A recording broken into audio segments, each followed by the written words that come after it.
इस कहानी में हम एक ऐसे प्लेनेट को देखते हैं जहाँ पर सिर्फ खूबसूरत लड़कियां ही राज करती है और बचे हुए आदमियों को ये लड़कियां अपना गुलाम बनाकर रखती है और उन्हें बंदी बनाकर उनसे काम भी करवाती है।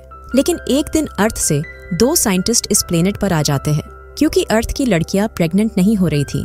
कहानी की शुरुआत में हम जैक और एडम को देखते हैं जो अपनी स्पेसशिप से लड़कियों की तलाश में एक दूसरे प्लेनेट पर जा रहे थे क्योंकि अर्थ की लड़कियों में वायरस फैलने की वजह से वो प्रेग्नेंट नहीं हो रही थी। कुछ देर बाद इन दोनों को एक प्लेनेट दिखाई देता है और जैसे ही इनकी स्पेसशिप उस प्लेनेट के ऑर्बिट में एंटर करती है तो ज्यादा ग्रेविटी की वजह से इनकी स्पेसशिप कंट्रोल नहीं हो पाती है और प्लेनेट की सतह से टकरा जाती है। कुछ देर बाद एडम जैक को बाहर निकालता है और जैक के कंधे पर स्पेसशिप का एक टुकड़ा घुस गया था। इसके बाद एडम जैक के कंधे पर इंजेक्शन लगाकर उस टुकड़े को निकाल देता है। तभी जैक को एक कुत्ते की आवाज सुनाई देती है। जब एडम उस कुत्ते का पीछा करता है तो कुछ दूर जाने के बाद एडम को एक लड़का मिलता है। ये लड़का एडम को देखकर यहाँ से भागने लगता है और एडम उस लड़के का पीछा करने लगता है। ये लड़का एडम से बचकर भाग ही रहा था कि तभी उसके सामने लड़कियों का एक ग्रुप आ जाता है जो इस लड़के को पकड़कर अपने साथ ले जाती है। इधर एडम उस लड़के का पीछा कर ही रहा था कि तभी एक जोर का भूकंप आता है और एडम को कुछ समझ नहीं आता है कि आखिर इस प्लेनेट पर चल क्या रहा है। इसके बाद एडम को पास ही एक टेम्पल दिखाई देता है। जब एडम उस टेम्पल के अंदर जाता है तो अंदर का नजारा देखकर एडम को मजा आ जाता है क्योंकि अंदर बहुत सारी खूबसूरत लड़कियां थीं।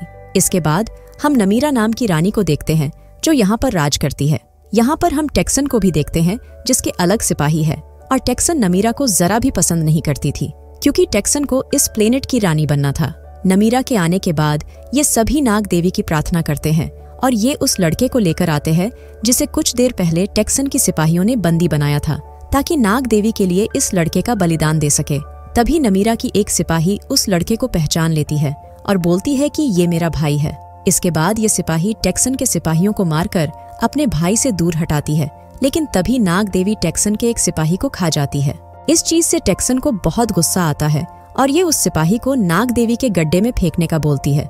तभी नमीरा टेक्सन से बोलती है कि तुम कानून जानती हो, हम आदमियों को मारते हैं लेकिन महिलाओं को नहीं, और जो भी तुम्हारी सिपाही के साथ हुआ है वो सिर्फ एक हादसा था। लेकिन टेक्सन को नमीरा पर बहुत गुस्सा आ रहा था और ये बोलती है कि मैं इस टेम्पल की देवी हूँ। तो नमीरा बोलती है और मैं इस प्लेनेट की महारानी हूँ। तभी एडम के पास जैक का कॉल आ जाता है जिसकी आवाज सुनकर सभी लड़कियां एडम को देख लेती है। इसके बाद एडम यहाँ से भागने लगता है और टेक्सन के सिपाही एडम का पीछा करने लगते हैं। एडम अपनी स्पेसशिप तक पहुँच जाता है लेकिन तभी एक जहरीला तीर एडम के पैर पर लग जाता है और जैसे तैसे करके एडम अपनी स्पेसशिप के अंदर आ जाता है और एडम के साथ वो लड़का भी स्पेसशिप में आ जाता है। बाहर टेक्सन के सिपाहियों ने स्पेसशिप को घेर लिया था और ये उन दोनों आदमियों को मारने के लिए अंदर जा ही रही थी। तभी यहाँ पर नमीरा अपने सिपाहियों के साथ आ जाती है और टेक्सन के सिपाहियों को यहाँ से जाने के लिए बोलती है। टेक्सन के सिपाहियों के जाने के बाद नमीरा स्पेसशिप के अंदर जाती है और देखती है कि एडम के पैर में जहरीला तीर लगने की वजह से ये मरने वाला है। इसलिए नमीरा अपने बाल से एक पिन निकालती है और एडम के पैर पर लगा देती है जिससे एडम की जान बच जाती है। कुछ देर बाद जब एडम की आंख खुलती है तो एडम नमीरा के महल में था। यहाँ पर एडम से मिलने जैक आता है और जैक एडम को बताता है कि मैंने इस प्लेनेट को अच्छे से स्कैन किया है और मुझे पता चला कि इस प्लेनेट पर भूकंप आना एक आम बात है।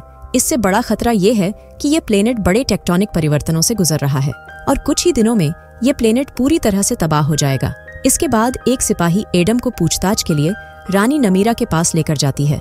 यहाँ पर नमीरा अच्छे से नहाकर एडम के पास आती है और पूछती है कि आखिर तुम कौन हो और कहाँ से आए हो। तो एडम नमीरा को बताता है कि मैं एडम हूँ और अर्थ नाम के प्लेनेट से आया हूँ। नमीरा एडम से पूछती है कि आखिर तुम हमारे प्लेनेट पर क्यों आए। तो एडम बताता है कि हमारे अर्थ पर एक खतरनाक वायरस के कारण अब अर्थ की लड़कियां प्रेग्नेंट नहीं हो रही है, जिस वजह से इंसान खतरे में है, इसलिए हम कुछ लड़कियों को अर्थ पर ले जाना चाहते हैं। आगे एडम बोलता है कि लगभग 700 साल पहले अर्थ से कुछ साइंटिस्ट को इस प्लेनेट पर भेजा गया था, लेकिन किसी कारण की वजह से सिग्नल टूट गया और वो साइंटिस्ट इसी प्लेनेट पर फंस गए थे। एडम की सारी बात सुनने के बाद नमीरा को भी एडम पर यकीन हो गया था क्योंकि नमीरा ने अपने पूर्वजों से अर्थ के लोगों के बारे में सुना था। इसके बाद एडम नमीरा से टेक्सन और नाग देवी के बारे में पूछता है तो नमीरा बताती है कि इस प्लेनेट पर बहुत ज्यादा भूकंप आने के कारण लोग धार्मिक होने लगे, जिसका फायदा टेक्सन ने उठाया और अपना एक अलग ग्रुप बनाकर नाग देवी की पूजा करने लगे। टेक्सन एक अच्छे परिवार से आती है, इसलिए वो मुझे हटाकर यहाँ की रानी बनना चाहती है। एडम नमीरा से बोलता है कि वैसे भी तुम्हारा प्लेनेट कुछ दिनों में तबाह होने वाला है, इसलिए तुम अपने लोगों को लेकर हमारे साथ आ सकती हो, जिससे तुम्हारी जान बच जाएगी और हमें औरतें मिल जाएगी। तभी एडम नमीरा से इस प्लेनेट के आदमियों के बारे में पूछता है तो नमीरा बोलती है किसी कारण की वजह से इस प्लेनेट पर आदमियों की आबादी बहुत कम है, इसलिए हम आदमियों को अपना गुलाम बनाकर रखते हैं और उनसे अपना काम करवाते हैं और जरूरत पड़ने पर इनका इस्तेमाल बच्चे पैदा करने के लिए किया जाता है।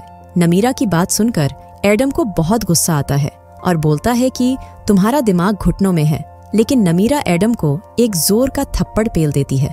इसके बाद एडम को बंदी बनाकर एक गुफा में ले जाया जाता है, लेकिन तभी यहाँ पर टेक्सन के सिपाही नमीरा के सिपाही पर हमला करके उन्हें जान से मार देती है। इसके बाद एडम को टेक्सन के पास ले जाया जाता है। यहाँ पर टेक्सन एडम को अपनी टीम में शामिल होने के लिए बोलती है ताकि ये दोनों नमीरा को अपने रास्ते से हटा सके, लेकिन एडम टेक्सन की बात मानने से मना कर देता है, जिस वजह से टेक्सन एडम को मारने की कोशिश करती है। लेकिन तभी यहाँ पर नमीरा और जैक आ जाते हैं और नमीरा टेक्सन को एक जोर का मुक्का मारती है, जिससे टेक्सन बेहोश हो जाती है। इसके बाद ये सभी यहाँ से बाहर जाने लगते हैं। तभी रास्ते में नमीरा एडम को एक बड़ी सी चाबी देती है और बोलती है ये चाबी कई सालों पुरानी एक स्पेसशिप की है जो तुम्हें इस प्लेनेट से बाहर निकलने में मदद करेगी। इसके बाद नमीरा बंदी बनाए गए उन सभी आदमियों को भी आजाद कर देती है और ये सभी उस स्पेसशिप की तरफ जाने लगते हैं। कुछ दूर जाने के बाद एडम नमीरा को अपने साथ चलने के लिए बोलता है, लेकिन नमीरा एडम को मना कर देती है। तो जैक और एडम बताते हैं कि वैसे भी ये प्लेनेट पूरी तरह से तबाह होने वाला है, जिसके साथ यहाँ के सभी लोग भी मारे जाएंगे। इसके बाद जब ये सभी आगे जाने लगते हैं तभी एक जोर का भूकंप आता है, जिससे इन सभी की फट जाती है। अब जैक समझ जाता है कि ये प्लेनेट जल्द ही तबाह होने वाला है। कुछ दूर और आगे जाने के बाद इन्हें एक कंकाल मिलता है। जब जैक इस कंकाल को चेक करता है तो पता चलता है कि ये कंकाल उसी साइंटिस्ट का है जिसे अर्थ से इस प्लेनेट पर 700 साल पहले भेजा गया था। लेकिन तभी यहाँ पर टेक्सन के सिपाही इन सभी पर हमला कर देते हैं और ये सभी यहाँ से भागने लगते हैं। लेकिन भूकंप आने की वजह से टेक्सन के सभी सिपाही पहाड़ से नीचे गिर जाते हैं। भूकंप रुकने के बाद ये सभी उस लड़के को देखते हैं जिसकी जान अभी बाल बाल बची थी। इसके बाद एडम नमीरा से एक बार और अपने साथ चलने के लिए बोलता है और इस बार नमीरा एडम की बात मान लेती है।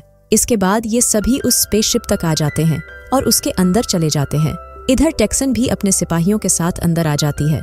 टेक्सन के सिपाहियों के देखने के बाद एडम अपनी बंदूक से एक जोर का धमाका करता है, जिससे टेक्सन के सभी सिपाही मारे जाते हैं।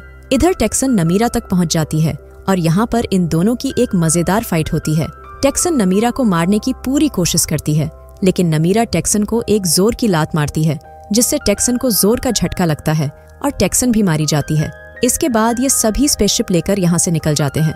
लेकिन कुछ देर बाद नमीरा और एडम कुछ लोगों को देखते हैं और ये सभी स्पेसशिप की तरफ बड़ी उम्मीद से देख रहे थे और नमीरा को भी अपने लोगों को छोड़कर जाना अच्छा नहीं लगता है। अब स्पेसशिप में बहुत सारे लोगों की जगह थी, इसलिए एडम जैक को स्पेसशिप नीचे उतारने के लिए बोलता है। इसके बाद नमीरा के सभी लोग स्पेसशिप के अंदर आ जाते हैं। तभी एक जोर का भूकंप आता है, जिससे अंदर के सभी लोग हिल जाते हैं। लेकिन ये कोई भूकंप नहीं था, बल्कि ये वही नाग देवी थी जिसकी पूजा टेक्सन और उसके ग्रुप के लोग करते थे। इसके बाद जैक और एडम स्पेसशिप को स्टार्ट करते हैं और इस प्लेनेट से अपने अर्थ की तरफ निकल जाते हैं और ये मूवी यहीं पर खत्म हो जाती है।